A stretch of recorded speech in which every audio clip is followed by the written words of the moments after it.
Coming up on Bridgewater this week, we're just thrilled to be here. This is a great community. Residents enjoy an autumn tradition, just as the first leaves start to fall. Growing the pumpkin was interesting because I got to see its progress every day. Students show off their prize-winning pumpkins. And what is the Palestinian ambassador doing at our studio? The answers and much more next.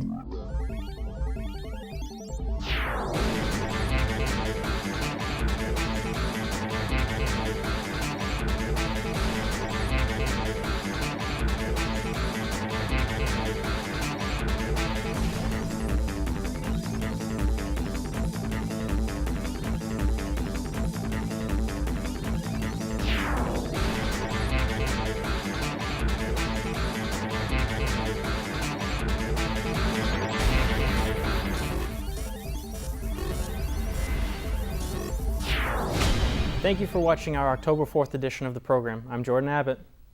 And I'm Janine Barreo. Fall has officially arrived. Bridgewater kicked off the season in typical fashion. The Bridgewater Business Association held its 25th anniversary of Autumn Fest Saturday, September 28th. The event took place at Bridgewater State University with over 100 businesses giving back to the community. We're just thrilled to be here. This is a great community day, a great day for Bridgewater. This has been literally our largest turnout. We have 107 vendors here today. Last year we had 80, so there's been a dramatic increase. There's a projection of people.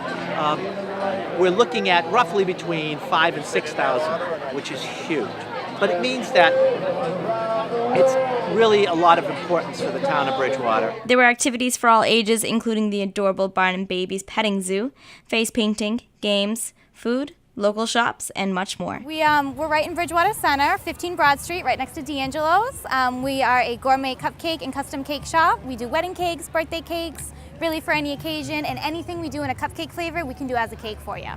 Today we have pumpkin, we have apple spice, and we have red velvet. The pumpkin's a pumpkin cake with pumpkin cream cheese.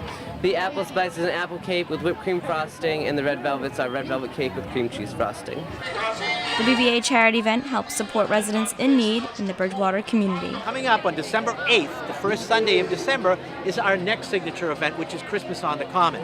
Once again, same type of atmosphere, though a little cooler, of course, but anyway, it will be, and at a great time of year, certainly one of my favorite times of year.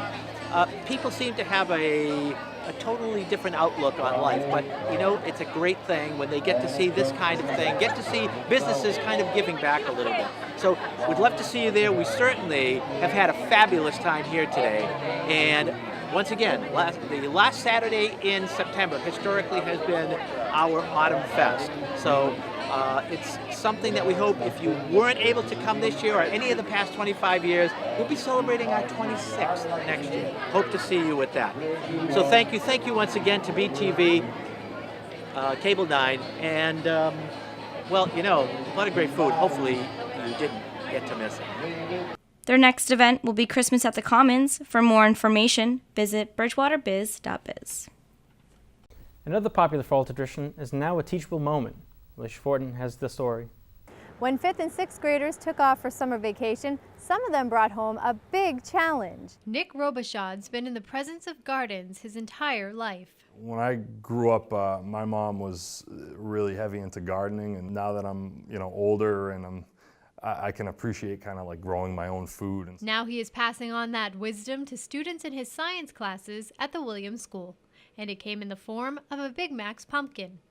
I had gotten the idea for the pumpkin contest from my professor from my master's program, and I wanted to try it last year. It's growing who can grow the biggest Big Mac's pumpkin, and Big Mac's pumpkins are the biggest true pumpkins, those 1,000-pound ones you see at fairs and stuff. They genetically cross them with like a squash. Students began to grow their pumpkins 2 weeks before they left for summer break. They had a good time watching their pumpkins grow. I think even if their pumpkin didn't survive, they ended up learning about plants and kind of how things can go outside as far as, if they had like a groundhog or something like that go after their plant. After coming back to school, students with surviving pumpkins weighed them at the post office. Abigail Mello took top prize with a 72-pound pumpkin. It was really fun, and growing the pumpkin was interesting because I got to see its progress every day. Alexis Terpstra took second place. Her pumpkin grew to 35 pounds, 7 ounces. I use like Miracle-Gro and stuff to grow it, and I've been using a garden that's been growing for like 30 years. Coming in at third was Matt Joseph. Matt used his father's garden to grow a pumpkin that weighed in at 28 pounds. Pumpkins weren't his only product this summer. Grow tomatoes and peppers, corn.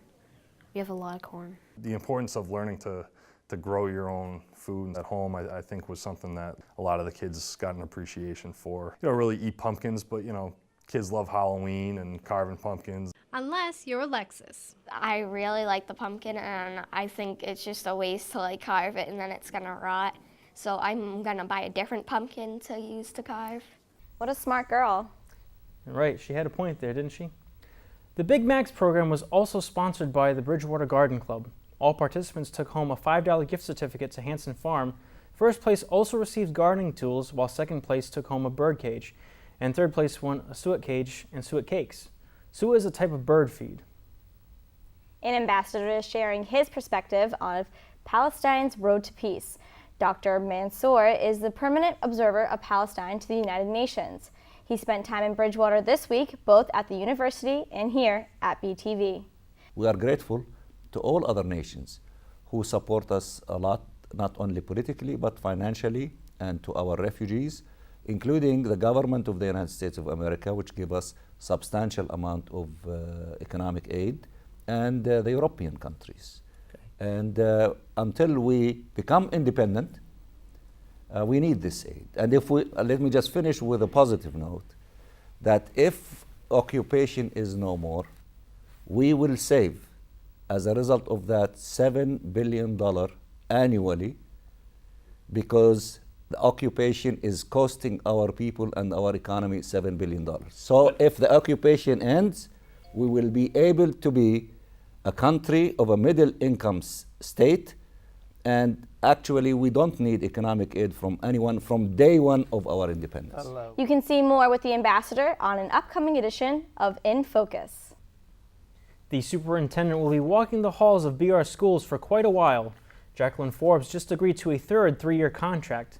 The new contract begins July 1st, 2014 and will run through June 30th, 2017. According to the public reports, her base salary is $172,000 and she receives an additional $15,600 because she does not utilize the town's health insurance. The contract provides for a 2.5% increase each year. When we return, a chorus record is set. And another chorus is recognized by a prominent publication. We'll be right back.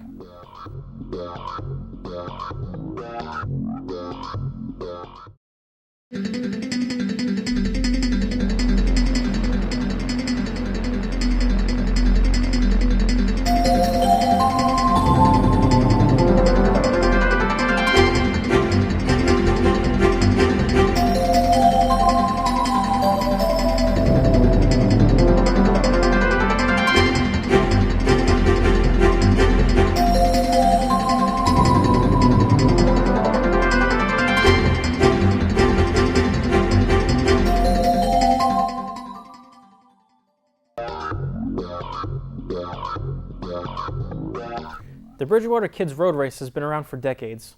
Only 2 people have ever run the course in under 6 minutes. Well, before September 29th, that is. Definitely not an easy task, but one runner did it. Jason Fusco led 70 runners and finished with an outstanding time of 5 minutes and 56 seconds. The course record is held by Brian McGregor, who ran a 5-minute and 46-second mile run in 1992. This year's remaining top 10 included Campbell Broad, Joseph Risco, Gio Balsamo, Dan Gibson, Luke Malk, Dylan Hayward, and Dominic Ferrioli. This year's race was a first in 3 years that an Emma did not win. Of course, we're talking about Emma Cashman and Emma Frazier. Both have been monopolizing the top spot for several years. This year's victor was Abigail Fratelia with a time of 6 minutes and 29 seconds. Also in the top 10 were Allie Smith, Riley Rushton, Ashley Smith, Maura Campbell, Maya Wilcox, Emily Gibson, Amelia Berlandi, Lorandana Rondonzo, and Cameron Fitzgerald. This was the 34th annual Kids Road Race. It's a great way to stay fit and be active. Only one person crosses the line first. The rest of us need to be here for other reasons, which again is the joy of running and competing and trying to do your own best.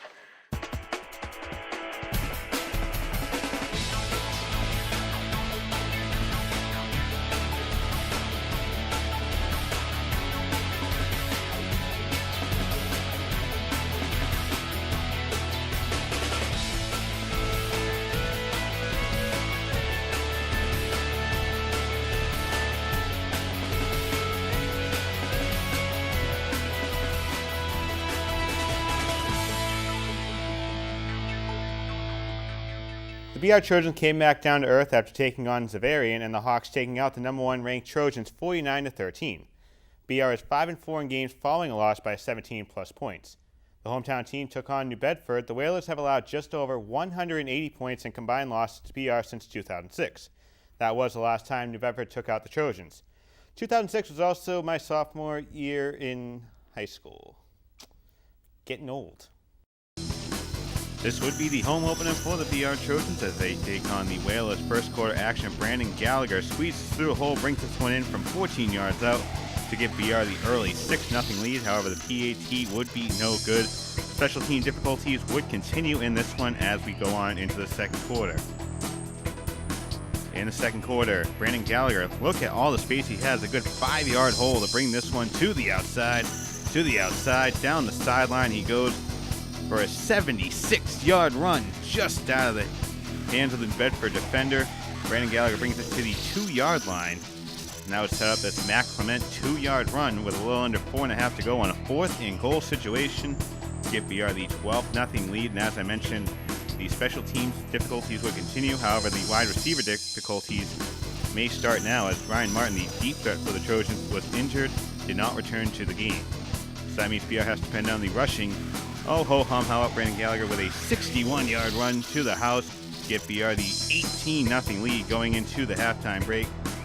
Trojans will try for a 2-point conversion, however that would be no good. To the third quarter we go. Trojans up 18-0 with a minute and a half to go. Brandon Gallagher makes it a 3-touchdown performance. Brings us in from about 5 yards out. Give the Trojans the 25-0 lead, as the PAT would be good actually on that situation. Kevin Newton wanted to get in on the action in the fourth quarter, and he would give BR the 32-0 lead, and that would be the final. Trojans take out New Bedford for the 7th consecutive time by a final score of 32-0.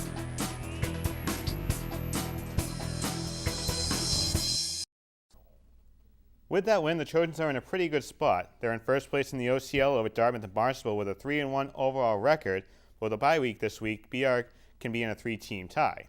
If the Trojans win the conference, they will avoid this catastrophe, also known as the Division I power ranking system. No matter what, the Trojans do get points. They get 10 points for every Division I team they beat, 8 points for a win over any other conference, that means Division 1A and lower, but the Trojans don't have to worry about that because all their opponents are D1. It gets a little blurrier than what I just explained with other teams coming in there, but it could come down to this. Xaverian, St. John's, and Brockton could determine BR's playoff fate. But here's something a little bit easier to get. The top 4 teams are conference winners, so Attleboro leads the division, followed by Xaverian, and the Trojans are at 3rd, followed by BR's Thanksgiving opposition, Brockton. As I mentioned, the Trojans have a bye week this week, followed by an OCL matchup against Dartmouth. Then Barnstable comes into the high school, so for BR right now is go time. There may have been some concern with Bridgewater State after getting blasted by Salve Regina in the first game of the season, 36-7. Those worries were killed off as BSU would take out William Patterson and Worcester State by a combined score of 92-44. Next up for the Bears was the Falcons. Bridgewater State would get the win 30-20.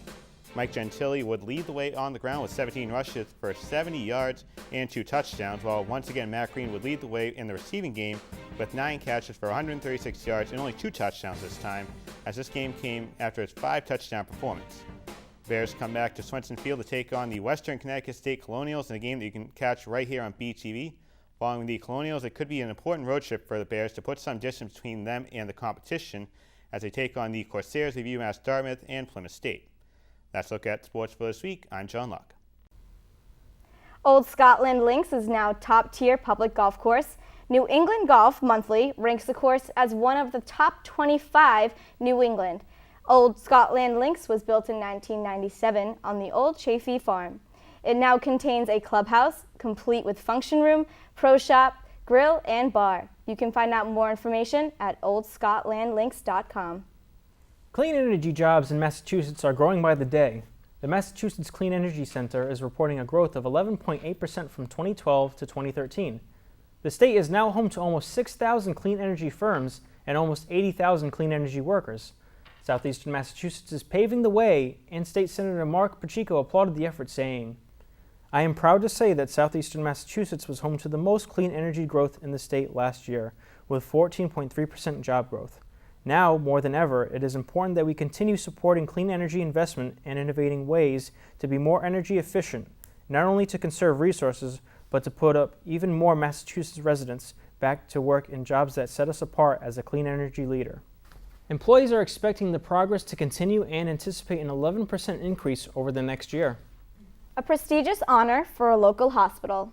Good Samaritan Medical Center has been named a baby-friendly facility. The designation comes from Baby Friendly USA and has been granted to only 6 hospitals in Massachusetts. The Baby Friendly Hospital movement's a global initiative of the World Health Organization and the United Nations Children Fund. Massachusetts Lions are looking for participants in their annual youth speech competition. The event is for all students in grades 10 to 12. This year's topic, How Do I Want to Be Remembered? The series will begin with a club speech competition in early November. The competition itself continues through club, zone, region, and district levels. A statewide competition will take place in early May. Students will be judged on their delivery, effectiveness, and text. Prizes and awards will be given for each contestant at every level of competition. For more information, contact a member of the Bridgewater Community Lions Club or Jeff Fowler at jlfw@aol.com. Is there value in your old and rare books? If you head to the Bridgewater Public Library on October 8th, you may just find out. Kenneth Gloss, proprietor of the internationally known Brattle Bookshop in Boston's downtown Crossan section, will give a free talk in the Flora T. Little meeting room at 7 p.m., again on Tuesday, October 8th. In addition, he will bring several examples of notable books and magazines from the store's private collection, such as 1912 World Series scorecard and examples of iconic Life magazines. He also will show a sales brochure from the Titanic. Following the lecture and a Q&A session, Gloss will provide free verbal appraisals of all books and documents attendees have brought with them. Here's some more of this week's news and notes.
That's all the time we have this week. We hope you'll join us on October 18th for our next edition of the program. I am Janine Barreto. And I'm Jordan Abbott. Thanks for watching.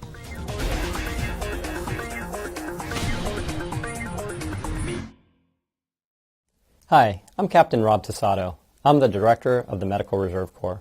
In this role, I advise the Surgeon General and the Assistant Secretary of Health on issues of civilian volunteers and their participation in public health, preparedness, and response activities. And I work daily to promote, strengthen, and sustain the Medical Reserve Corps. So, what is the Medical Reserve Corps, or MRC? It is a national network of local groups of volunteers who are dedicated to strengthening public health, building community resiliency, preparing for, and responding to emergencies. Launched in 2002 as a way for medical, public health, and other volunteers to improve the health and safety of their communities, Medical Reserve Corps units are now in every state and have organized hundreds of thousands of volunteers. MRC units also promote the priorities of the Department of Health and Human Services and the Office of the Surgeon General while focusing on the needs of their individual communities. MRC units prove their value to their communities in numerous ways. For example, they promote individual, family, unit, and community preparedness through trainings, drills, and exercises, as well as presentations at community fairs and other local events. MRC volunteers are ready to serve their neighbors when disaster hits, whether the cause is natural or man-made. They have assisted with evacuation shelters, alternate care facilities, warming centers, and mass vaccination clinics. They have not hesitated to help when their communities were affected by floods, ice storms, hurricanes, wildfires, or pandemic influenza. MRC units support emergency response activities, but also assist with numerous local public health initiatives. Some of those initiatives include providing education on a variety of health topics, screening for diseases like diabetes and hypertension, promoting healthy eating and exercise to combat obesity, and providing immunizations. There are many reasons for MRC units to support public health. The most obvious is the benefit to the community. Most local health departments have plans or ideas for activities, but often don't have sufficient personnel. MRC volunteers can assist with these tasks and help meet community needs. Assisting with routine public health activities can also help with volunteer recruitment and retention, as volunteers join to help their communities in both good times and bad. Since emergency responses are thankfully infrequent, public health activities keep MRC volunteers engaged and enhance their skill sets. Volunteering on a regular basis sustains volunteer interest, increases their comfort level in their volunteer role, and benefit the community. Engaging MRC volunteers in public health activities can also help to reduce disaster risks by lessening susceptibilities of community members. In general, healthier people before a disaster are less susceptible to injury and illness following disaster. By helping to reduce vulnerability and build resilience, MRC units can play an important and active role in their community's disaster risk reduction efforts. I encourage all MRC leaders to think broadly about the composition and mission of their local MRC unit and to institute strong and effective volunteer management practices. I encourage all community members to volunteer, support, or partner with your local MRC unit today. If there is not an MRC unit in your area, talk to your local health or emergency management leaders and encourage them to support one. With the MRC, you have a unique ability to put your expertise, passion, and patriotism to good use, building, strengthening, and better preparing your community. Visit www.medicalreservecorps.gov to learn more today. On our next edition of Bridgewater This Week, local ties with this season's One Book, One Community. And is there value in your old books? We talk with Kenneth Bloss to find out. These stories and plenty more are coming your way on October 18th.